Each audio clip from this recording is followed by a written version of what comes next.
Now guys, pag-usapan lang natin si Catherine Bernardo. Pinaasa si Alden Richard na sasagutin.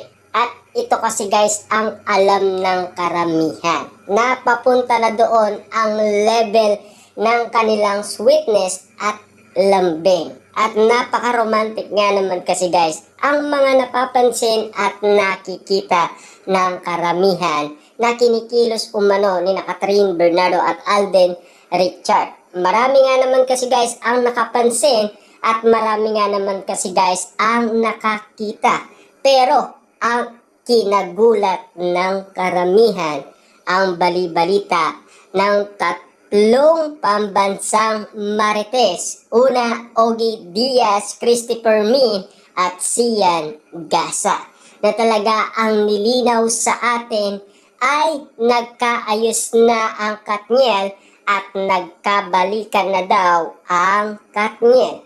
Grabe nga naman kasi guys ang bali-balita dahil kapansin-pansin nga naman kasi ang awit ni Alden Richard na patama umano kay Catherine Bernardo. Kaya nga naman pala guys ganun ang awitin ng isang Alden Richard dahil mukhang na-turn off si Alden Richard sa bali-balita umano na parang iniwan niya sa ere si Catherine Bernardo.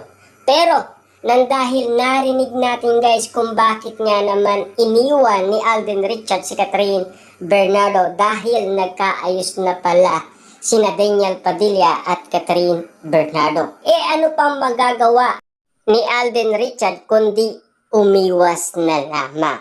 Kasi kitang-kita naman natin guys na wala nang daan ang panliligaw umano ni Alden Richard kay Catherine Bernardo. Pero yung nilinaw umano ni Mami Min Bernardo sa atin. Kasi paano nga naman kasi guys malalaman ni Mami Min Bernardo wala naman siyang alam. At siyempre, sasabihin ba yan ni Catherine Bernardo kay Mami Min Bernardo at Daddy Teddy Bernardo at sa kanyang mga kapatid kung galit sila kay Daniel Padilla? Kita niyo naman guys no, yung mga sinasabi noon sa social media, kaya nga naman kasi nakapag-usap lang si Daniel Padilla at Catherine Bernardo nang dahil wala si Mami Min Bernardo. Chance na yun ni Daniel Padilla. Pero yung pagkakataon ito, walang alam si Mami Min Bernardo. Pagtakan ninyo guys no, ang daming mga nangyari sa Katniel nang walang alam si Mami Min Bernardo. Ang alam lang ni Mami Min Bernardo na naikwento umano dati ni Mami Min Bernardo yung selosan lang ng dalawa. Ibig sabihin, nagsiselo si Catherine Bernardo kapag merong kinakausap umano si Daniel Padilla or merong nagkakagusto sa kanya. At ganoon din naman guys si Daniel Padilla, nagsiselos umano siya kapag merong nakakausap umano si Catherine Bernardo at merong nagkakagusto sa kanya. Maliit na bagay ayon guys kay Mami Min Bernardo. Kung hindi daw dahil sa kanya, wala nang Katniel. Ibig sabihin lang nito guys yun lang ang alam niya. Pero sa mga bagay-bagay guys na ginawa ni Daniel Padilla, walang alam si Mami Min Bernardo at Daddy Teddy Bernardo. Kung hindi lang nabuksan sa kaisipan natin guys kung ano ang mga pinaggagawa ni Daniel Padilla kay Catherine Bernardo, hindi natin malalaman yan.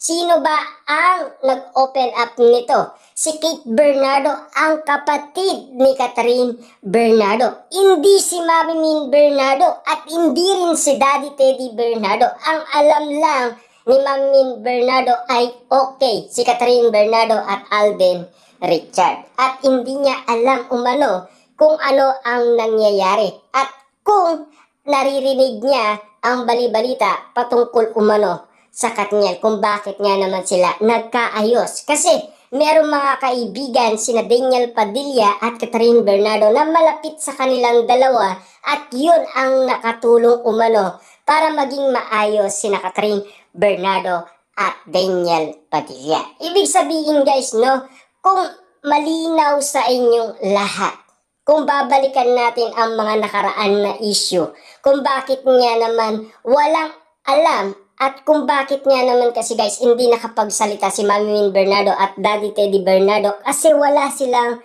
impormasyon na sagap umano kay Catherine Bernardo. Uli na nung nalaman umano ni Mami Min Bernardo at Daddy Teddy Bernardo nung nakapagsalita lang si Catherine Bernardo sa social media.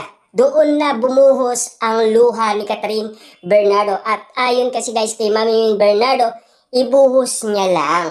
At siyempre, after niya mabuhos na yon, doon na lumakas ang loob ni Catherine Bernardo. Dahil kinausap na siya ni Mami Min Bernardo at Daddy Teddy Bernardo.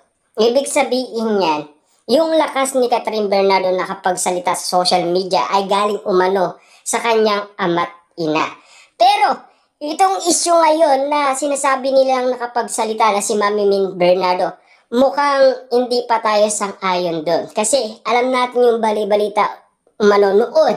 Kaya nga naman guys, no, mas gusto nating magsalita si Catherine Bernardo at Daniel Padilla na i-confirm ang mga bali-balita patungkol sa kanilang dalawa. At lalong-lalo na si Alden Richard ay tahimik lang. Alam natin guys, ari ng segue yan at hindi yan magsasalita. Yan ay kinalungkot niya at nadismaya siya at lalong-lalo na nagtaka siya at nagduda kung bakit nga naman nakipagbalikan si Catherine Bernardo kay Daniel Padilla.